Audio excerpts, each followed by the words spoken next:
John, tell me two brothers. That's right. Al Roker. That's one. That's two. Brian, focus.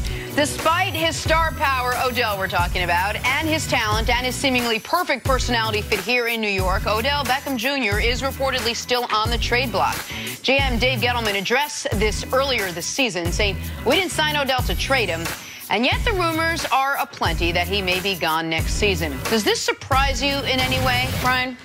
You know, when you talk about putting special players around quarterbacks, Odell is one of the special guys that you want to put around him. But it comes down to this, and I think Pat Sherman, I know Pat pretty well with my time with him in Philadelphia. He wants good fits. He wants guys that want to buy into the program. He wants to buy into what we're doing as far as a team. And it just seems that Odell probably hasn't bought in to the team aspect of what Pat Sherman is trying to present. The other part of that is he's one of the assets that you can go get a lot of pieces with. Your first-round pick, a second-round pick, some players. He's probably one of those only assets that you have on that Giants team that you can go get players with because he's such a special player. And they want to build around the running back. They want to build around Saquon Barkley. Well, and I think they know that Odell has had something of a wandering eye. Odell, it's not, I don't think it's breaking news to say that Odell has entertained the idea of what would it be like playing in Los Angeles? What would it be like playing with Tom Brady? What would it be like playing somewhere else? Not to say Odell has at any point demanded a trade. Odell signed that contract happily. Odell hasn't said, I don't want to be in New York. But so he hasn't asked for a divorce, but he sure seems to be flirting with other people quite a bit.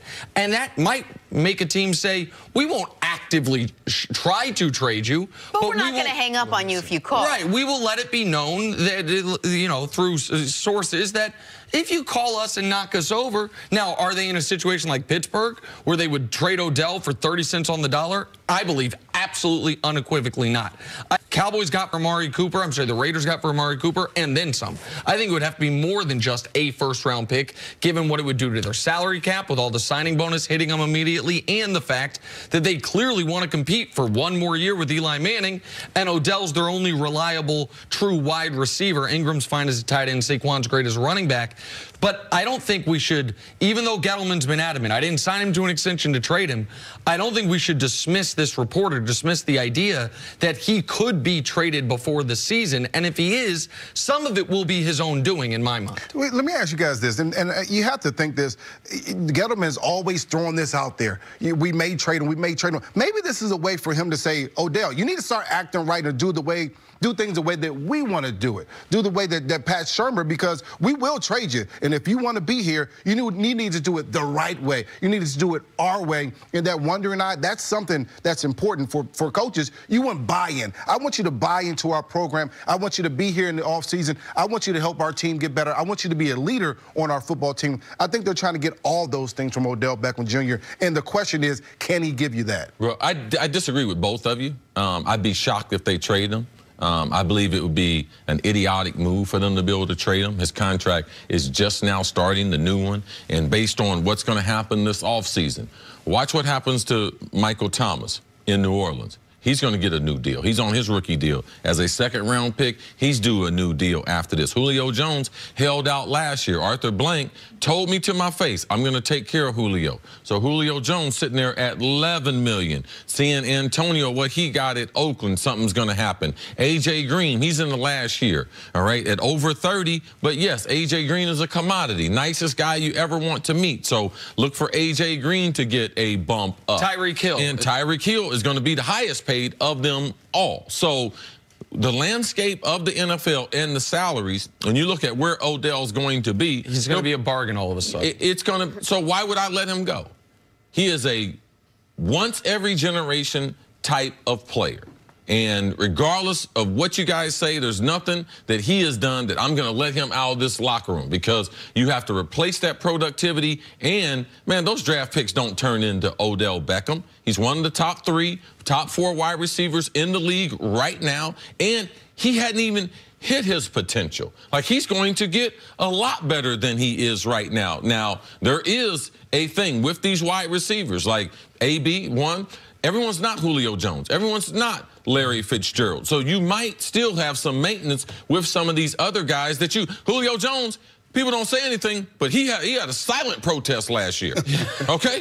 I ain't coming to the building until something is done. So is that more drastic than what Odell has seen? So for me, the Giants, I'll be shocked if they trade him, and the Giants are not doing themselves a favor by allowing these things to be out there.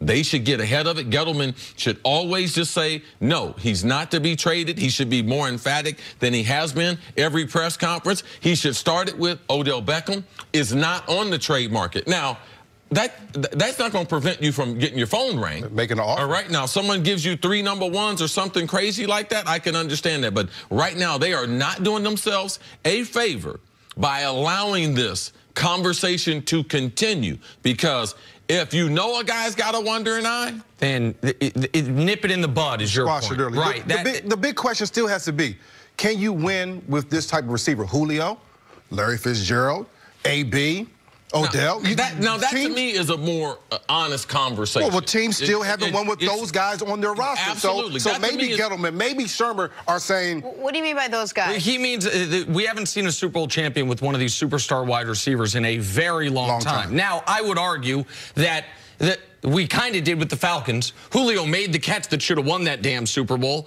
and they were in position, kick a field goal, and the game's over. Like, I don't buy into the idea that, well, because the last 11 Super Bowl champs haven't had one of the 3 best wide receivers in football, therefore that means you don't need them. In fact, they prevent you from winning. I think having great players helps you win championships. What, Steve? Yeah, well, that's amazing, because you're into the numbers, and now the numbers don't tell your story, so now you don't believe in the numbers. No. So I think I believe great wide receivers are overrated.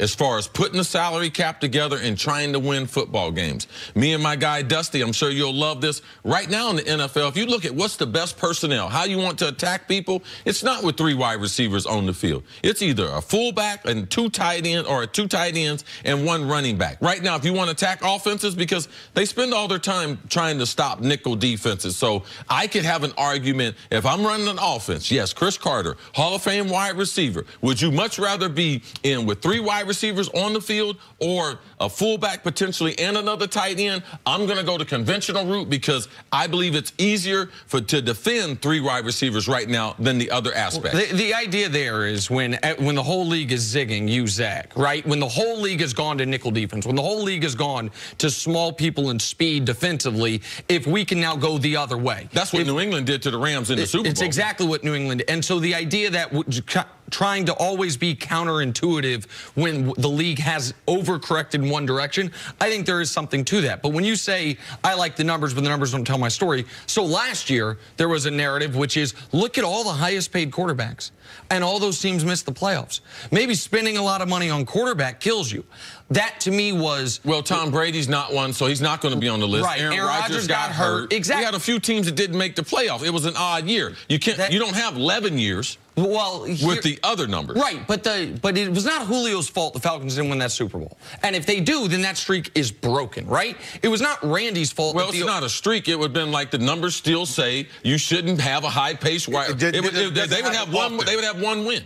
Okay, so I do not believe, and you cannot convince me, that there is any correlation between an inability to win a championship and having a star receiver. Because we have seen so many teams with these star receivers come this close. No, that's not the conversation. The conversation is, if I'm going to attack people from a salary cap standpoint, will I be better off spreading that money around to the other positions, having a couple running backs, having 2 or 3 tight ends, having a fullback? I think that's what our conversation is. Teams have been much more successful spreading the ball around, getting the ball to a lot of different people. To your point, 2 tight ends, 1 running back, it's much easier, and you'll complete much more passes, first, second down, getting the ball shorter and passes. And the numbers say that. To tight ends, to running backs out of the backfield, instead of trying to get the deep threat with the wide receiver. That's what the big play receivers are all about. And the point you're making about you have to look at the value proposition given salary, I am all in on that. I totally agree with you. But that doubles back to the beginning of the conversation. Odell's about to be a bargain. Yeah. At $18 million per. Like, he was top of the market. That was brief. AB passed him. You mentioned 3 or 4 other guys that are going to pass him. So if you have... Yeah, I wouldn't call it a bargain. I would call it a good price. Okay. You're not overpaying for it. Now, if he was making 10, 11 million? Okay, sure. The AJ Green? I'll tell you this. If I'm Saquon Barkley, I want Odell Beckham Jr. on my team. 100%. You find a way to make that work somehow. But do you all agree that Odell's most likely going to be a Giant to start? I think they would have to. I think someone would have to offer the Giants a first-round pick and something else legitimate, like a first and a second. And then I think they have to have a very real conversation about it. I don't know that that offer is going to be made, but I don't think they're hanging up the phone. Right. Like, there are certain teams that are hanging up the phone if you call about a player. Right. The Giants, I think, are hanging up the phone if you call about Saquon. I don't think they're hanging up the phone. Giants, I got a message for you. You trade Odell. Don't draft my man Haskins. Don't bring him up here to New York, man. Don't do us no favors, man. Brian, stick around. Take a break. Coming up, can Deshaun Jackson revive his career in Philly? Next on First.